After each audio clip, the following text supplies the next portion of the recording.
এখানে মূলত আপনারা বেগুন দেখতে পাচ্ছেন। আমরা বেগুন খাই না, তারপরেও আজকে কিনলাম যে একটু বেগুন রান্না করব মাছ দিয়ে। তা হাফ কেজি শুনলাম হচ্ছে 30 টাকা। তা ওনাকে বললাম যে ঠিক আছে তাহলে আমাকে 250 দিন।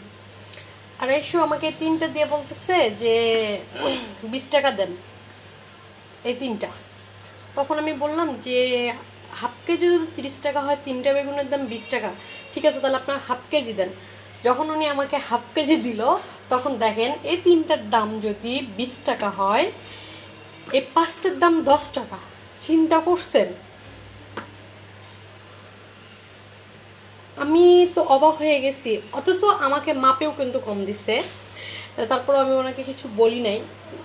তখন আমি ওনাকে কিছু বললাম না। তবে আমি আজকে যে অনেকটা চালাক হয়ে গেছি, এটা আমার বরকে বুঝাইতে পারছি। যাই হোক।